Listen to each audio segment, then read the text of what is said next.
western Karachi. So water cannot get out. It gets out very, very slowly and over a period of time. So I will just wind up here and say that Karachi is a multi-class, multi-ethnic, multi-religious city. And everyone is a citizen of that city. So tolerance and consensus building is required. And for that, you have to get away from the politics of constituency and behave like statesmen in the larger interests of the city, and the engineers have a very important role to play in this. Now, this consensus building process can only happen if we can create an element of trust, an element of generosity for the larger interest of the city. I'm talking in political terms. Thank you so much.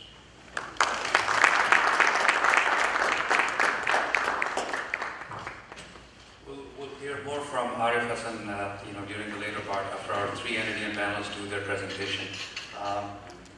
I'd like to invite Nasser Reza now from Phoenix, Arizona. I already introduced him. He has a presentation, and he will talk about his own relevant infrastructure experience that we all talked about today, from planning to drainage and so on and so forth, and tie it somehow with Karachi's issues. Nasser?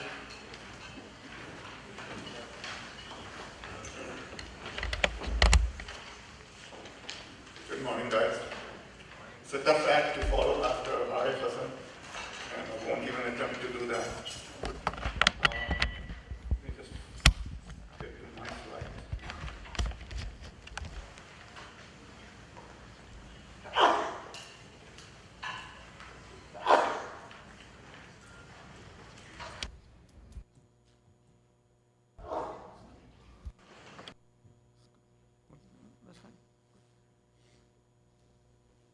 Okay, we'll begin. It's a two-part presentation here. The first part will focus on kind of a 101 on what infrastructure master planning is, and I'll demonstrate that through a case study for a project in Arizona, and then touch upon Karachi's master plans and how we may be able to assist in technical matters. So this is a map of the state of Arizona, and it shows that we've been involved in projects which have spanned from a few square miles that population will generate, and how do you need to plan for the roadway and the mass transit and so forth, transportation infrastructure. The land use plan also and the population also lead to what the water demand is for the population. And knowing what that water demand is, then you can plan for the transmission trunk lines, the reservoirs that obtain the water, and pumping stations, and pressure reducing valves, etc. It also leads to how you do the population also is a factor in how you estimate what the sewage flows are, and how you will have sewer trunk lines, and how you will have treatment plans for those.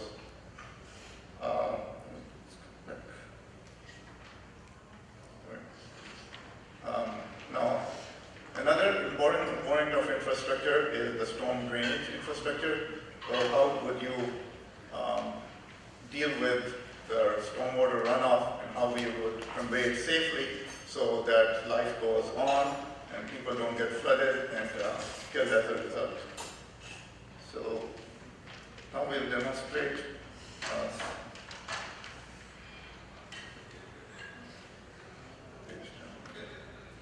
So this is about a 13 square mile area in Northeast Phoenix, and this is a schematic of a land use plan. What you'll see here is that in the middle, the red portions are where you have concentration of population. Those are the commercial centers or the neighborhood commercial centers. and they also exist along the major roadways. Then surrounding these commercial centers, you have the residential developments, and they radiate with medium density and higher density outwards to lower density. That's usually the way we plan cities and have folks then come to the centers.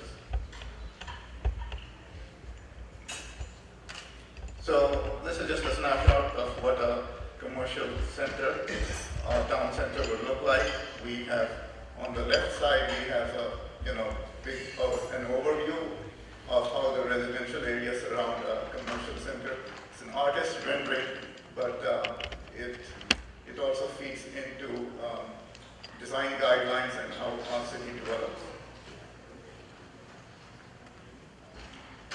Again, like I said earlier, from that you have the arterial streets or the street transportation plan, and the solid lines that you see there show these major streets which are about a mile apart from each other. So in Phoenix, like most other cities, is based on a rectangular grid with some curvature of the streets, curved alignments. So difference. So you have arterial streets at mile intervals, and then you have local streets in between, and then you have highways and trunk lines, highways and ring roads around the city. Due to lack of time, I need to keep on moving here.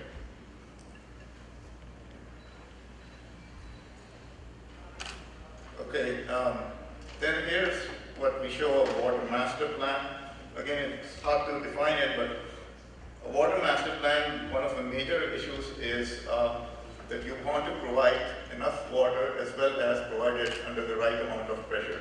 So you create water zones or pressure zones, and the diagonal lines that you see here across this network are the pressure zones, and they're usually about 100 feet in elevation apart, so that you can, the development in between, you can provide the necessary pressures.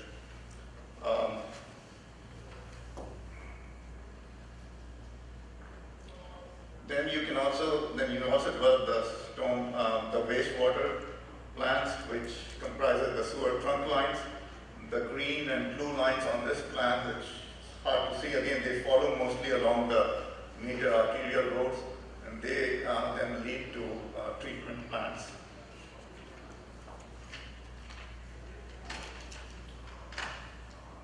The other major component of infrastructure is the stormwater runoff plan. And in that case, you provide regional detention basins. And what you can see diagonally, you've got these drainage channels. And there's many of them, multiple channels. So really, a drainage system should constitute of more than one Leari River or Maline River, but a whole network of channels and storm drains that feed into the major river.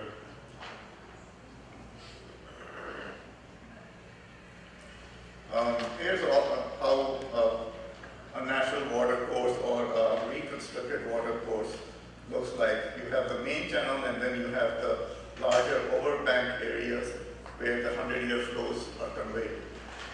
Something similar will probably need to occur in Leari and other major rivers, and even the major water courses in Karachi. Or if you don't have room for that, then you have to go with structural solutions like box culverts or storm drains.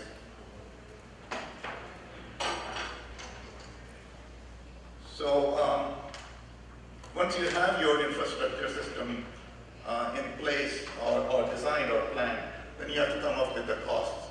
And the costs would be, for the hard costs, you would have costs for the roadways, the water lines, the sewer, the reclaimed water lines, the drainage channels, water reservoirs, treatment plants, and so forth.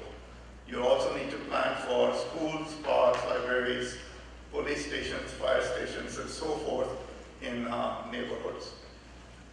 Along with that, you have the dry utilities, which are electrical lines, substations, gas cable, internet cables, so forth. basically the design fees and the construction management fees. And then in order to come up with a net development cost for a development, then you have subsidies that are given by state or federal governments, and that you factor into coming up with a net development cost. So we have developed a tool to model all these different infrastructure using different programs. Like in drainage, you use HEC1, HEC-RAS, and HEC6 models. Transportation, you have the Synchro model. Water, you have AutoCAD or other models, wastewater, SewerCAD, and so forth in order. Those models then provide a technical basis for the infrastructure that you will plan and design. So this infrastructure model basically is a GIS, CAD-based model, which then, and along with access databases, which compute the costs for the development, not just the hard costs, but also the impact fees and credits that come up, and then you come up with a net development cost. And then you can play around with different scenarios and figure out what is the optimal infrastructure that you might need for a city or a neighborhood, and so forth. This is just a snapshot of a screen from that model of different items are fed into that infrastructure model. Due to time, we cannot actually show that model to you here. So how can we here in the diaspora assist Karachi and the folks back there with their infrastructure needs? Well, I think one of the things we can do is provide some technical review and possibly guidance. Here's